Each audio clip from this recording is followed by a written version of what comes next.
जनपद के मुखिया हमारे डीएम सर का स्वागत हमारे बेसिक विभाग के हम लोगों के मुखिया बीएसए सर द्वारा स्वागत किया जा रहा है। अब पुनः हम सुनते हैं अपने साथी डॉक्टर योगेश प्रताप सिंह सर को। दूसरा है इक्विटी सबका सभी की भागीदारी, अर्थात जो भी वर्ग है सब तक वो इक्विटी सबका रूप से पहुंचे। तीसरी है क्वालिटी, सबको गुणवत्ता, और साथ ही साथ अफोर्डेबल हो, सारे वर्गों को किफायती तरीके से उसकी पहुंच हो। और अकाउंटेबिलिटी फिक्स करने की बात की गई है। तो शिक्षक साथी प्राथमिक और माध्यमिक के लगे हुए हैं, वो देख रहे हैं कि इस न्यू एजुकेशन पॉलिसी का इम्प्लीमेंटेशन किस तरह से हो रहा है कि उन लोगों को अकाउंटेबल भी बनाया जा रहा है। नई शिक्षा नीति जो 10+2 का सिस्टम था उसको रिप्लेस करती है और वर्तमान समय में 5+3+3+4 की नई व्यवस्था में पुनर्गठन की बात करती है, जिसमें कि प्राथमिक बाल्यावस्था, देखभाल और दीर्घकालीन वर्गों पर बल। आप सभी लोग जानते हैं कि 85% सर्विस का विकास जो है वो 6 वर्ष की अवस्था में शुरू हो जाता है। इसलिए सीखने की नींव का विशेष जोर दिया गया है शिक्षा व्यवस्था में, नई शिक्षा व्यवस्था।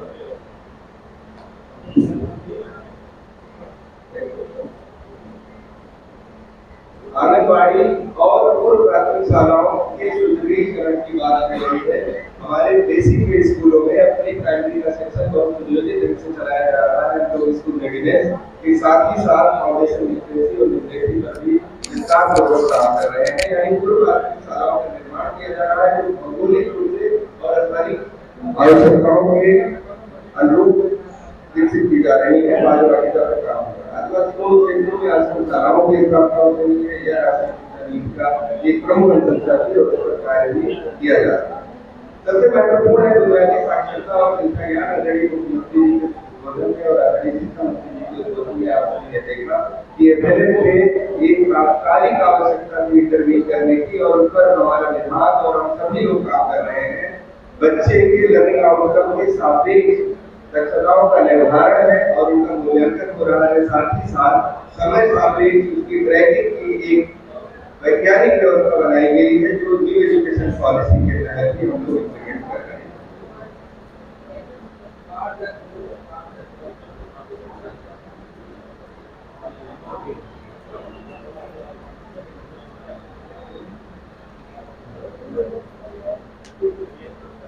एक अधिगम समग्र एकीकृत और आनंददायी रुचिकर पाठ्यक्रम की बात हुई है, जिसका उद्देश्य ये था कि 2022 तक जो पाठ्यक्रम और शिक्षण शास्त्र में आमूल बदलाव किया जाए, जिससे सृजनात्मकता, वैज्ञानिक सोच, संवाद और सहयोग की क्षमता और साथ ही साथ जो मल्टीलिंग्विस्टिक्स है और भाषिकता को भी बढ़ावा दिया जाए।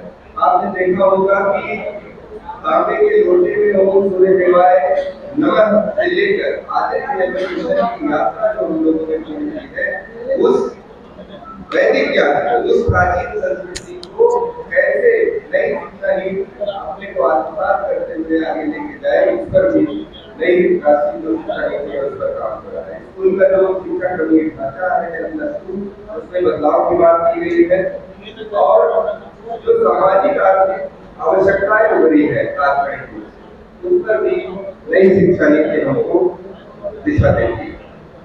समय का संकोच है कि कुछ चीजें शॉर्ट में कर रहा हूं सर। और मुख्यतः जो